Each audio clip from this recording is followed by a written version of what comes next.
Hello, once again. Welcome to this little video looking at the upcoming 2022 Formula One season.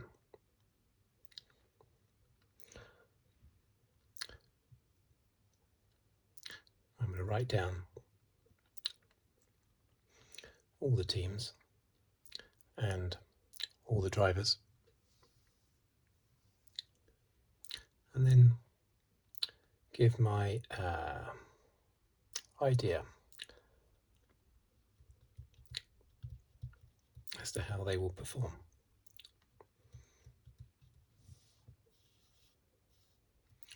Okay, let's go.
Okay, so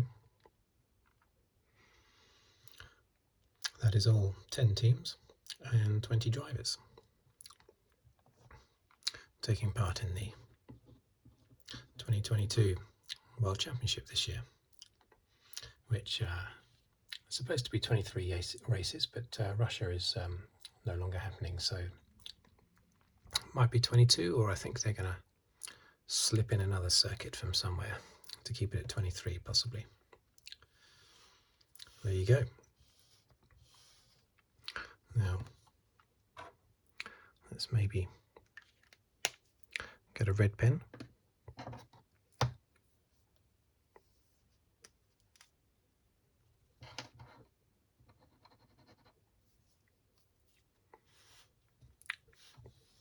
Okay, so now this video is or should be being released on Saturday the 19th of March, so just basically during the weekend, but I'm actually recording this a few days before that, so I don't know how qualifying has gone or practice. However, I have watched what seems like about 5,000 hours of testing. I know it wasn't that much because it was actually only 25 hours of testing in total, wasn't it, in Bahrain? It feels like 500 hours, even though I don't even think I watched as much as half of it. Just not enough hours in the day, basically, or hours in my life to do it. But I've got a fair idea, as everyone would have done from watching the testing. The obvious thing, of course, is to say, looking at the testing, the obvious thing is to say Red Bull and Ferrari. I mean, Ferrari were great all throughout the testing in Bahrain. Red Bull came good right towards the end with a few little add-ons they put onto their car to make their car super special. It reminds me of 1990. I think in 1990 Ferrari sailed through the testing. I didn't watch the testing because you only back in those days you only got to watch the race. There was nothing else, no qualifying, practice for the races, anything like that. It was just the race. And for the Grand Prix that were not in the middle of the day, the non-European races, all you got to see was like 35-minute highlights at about 1 o'clock in the morning. So going into that season, I had no idea, but I know that the commentators, Murray Walker, etc., were saying that Ferrari was super good, had been fantastic in testing. And then the season started and McLaren dominated straight away.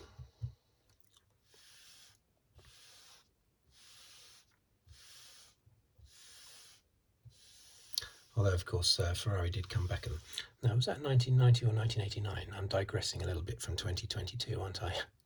But it might have been 1989 that Ferrari dominated the testing and then were blown away by McLaren during the season. So hopefully, for Ferrari's sake and their drivers, that won't happen this time.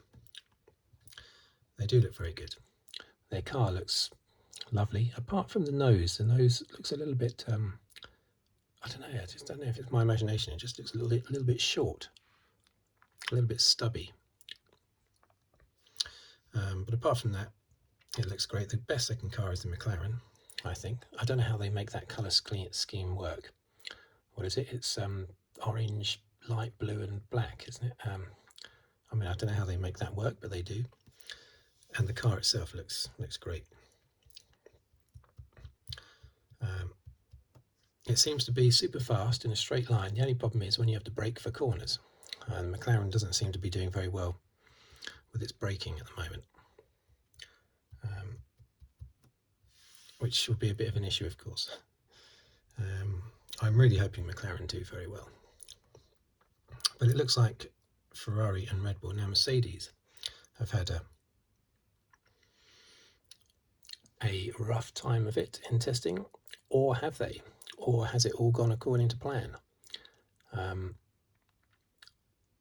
It's difficult to tell with Mercedes because they often have bad pre-season testing and then hit the ground running for the Grand Prix. I don't know why that is, because you wouldn't be sandbagging during the pre-season testing. There's no point. You want to see how well your car is doing. You need to thrash it and test it in every possible way. There's no good deliberately doing slow times to try and confuse the opposition, because you'll just end up confusing yourself. So I'm thinking, championship-wise, I'm definitely thinking Hamilton. And, of course, Verstappen. Now, who could challenge them? Well, definitely. See, I think this year Leclerc will get the better of Sainz. Sainz last year was very good. They were pretty much on a par, Leclerc and Sainz. But Leclerc should have the beating of Sainz, and I think this year Leclerc will. And I also think if the McLaren can sort out its brakes, then I would put Norris and Ricciardo as championship challengers as well. So I would say those are my 5. For the first race of the season as well as the championship, but maybe McLaren might struggle in the first race of the season because of their brakes. But I think Leclerc is a strong bet. I think he will get the better of Sainz and push Sainz out of the way a little bit. Perez, I'm afraid, will, I think, just be a supporting role again for Verstappen. Not that he wants to. And not necessarily that the team wants to. I think they're happy with that, but I think they would always want their driver to be, yes, a support for the lead driver, but only just behind. They don't want the lead driver winning 10 races and the support driver picking up a couple of podiums. They want him there as support, but only just behind the lead. And at the moment, Perez seems to be quite a long way behind Verstappen.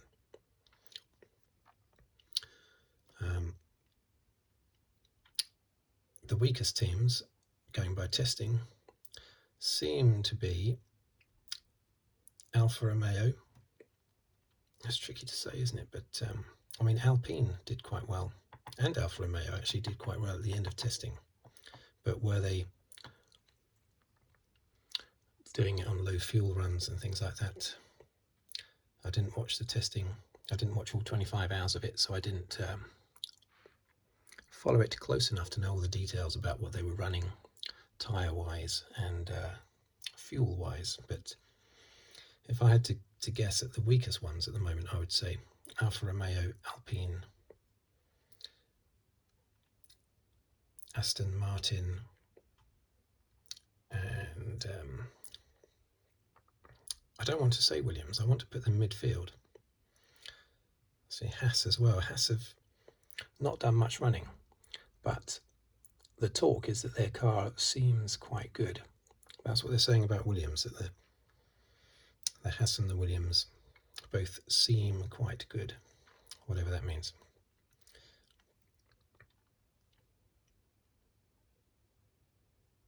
I definitely think you're going to have not so much a midfield as a top 5 and a bottom 5, and the top 5 would obviously be Ferrari, McLaren, Mercedes, Red Bull and AlphaTauri, I think. And the lower ones therefore being Alfa Romeo, Alpine, Aston Martin, Haas and Williams. So normally you have like a top 2 or 3, a bottom 2 or 3, and then the midfield, but I think it's looking more like top 5 and bottom 5, with not much of a gap between them, because testing didn't really show any particularly bad teams, just ones that were less good than others. Gasly, of course, well, I say of course, he won't necessarily thrash Tsunoda. Tsunoda sort of defeated himself last year. Very quick, but a bit too quick for himself, I think, at times. And so I think if he can control himself, if he can get a grip of himself, then he will be a threat for Gasly. If he continues like last year to not quite be able to keep up with himself, he always comes across like he's going faster than he should be, or faster than he's able to.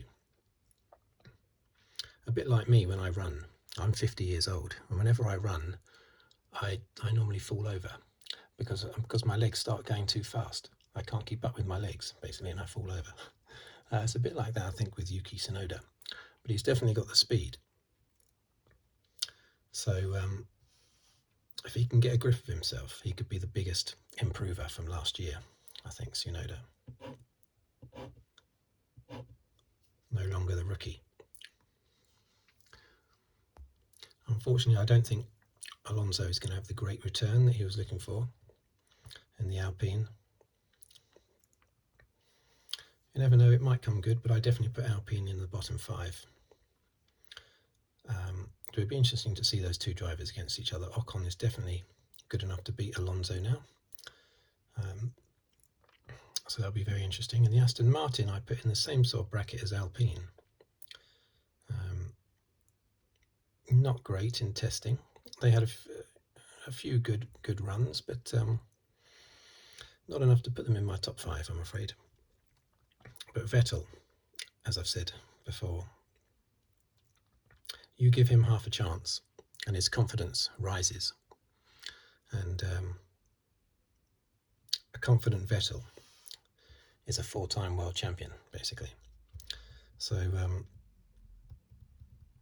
watch out for him. I think Vettel will have the beating of Stroll, so long as the car comes good. Otherwise, Vettel tends to lose his mojo a little bit if the car goes.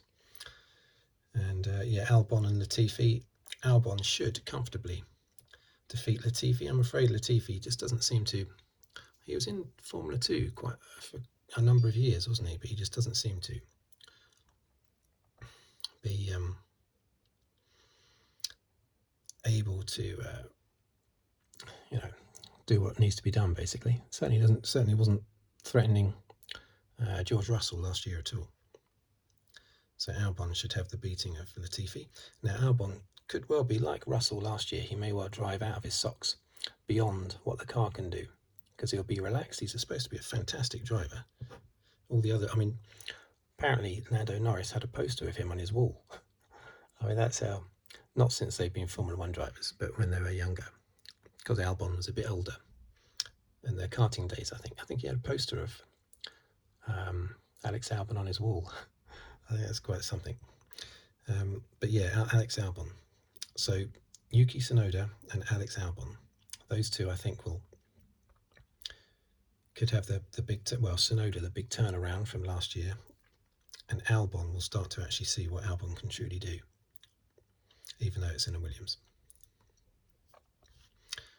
Guan Yu Zhou, first ever Chinese Grand Prix driver. Very good in Formula 2, was leading the championship for most of last year. Didn't win it in the end, but he was leading it for most of the way. Don't know how he'll do in Formula 1, because sometimes very good drivers come from Formula 2 and they struggle with Formula 1 mentally, not through lack of talent, but just sort of mentally. So hopefully, if he's got good composure, like sort of Max Verstappen, then I'd expect him to outperform Bottas. Because I think Bottas is a spent force, basically. So I'd expect Guan Yu Zhou, the only rookie this year, I'd expect him to beat Bottas, unless Guan Yu Zhou, or Zhou Guan Yu, because you're supposed to say, in China, you say the family name first and the first name last. So it should be Zhou Guan Yu. But anyway, so long as he is not overcome mentally by the impact of being in Formula 1 and all the pressure, then I expect him to comfortably beat Bottas. Right, so I think I've gone through them all. Oh, Haas, of course, Mick Schumacher and Kevin Magnussen. That's an interesting one. Mick Schumacher, very good in Formula 2, wasn't able to show anything last year in the Haas. Kevin Magnussen should be all fired up. He was always fired up on the track, actually, wasn't he? Should be all fired up now that he's back for a multi-year contract as well. That's amazing how that's happened. I would expect Magnussen to... I think it's going to be very close, actually. Magnussen's experience should give him the edge on Schumacher, but I think Schumacher's raw talent should give him the edge on Magnussen. So I think they will be pretty much equals, those two.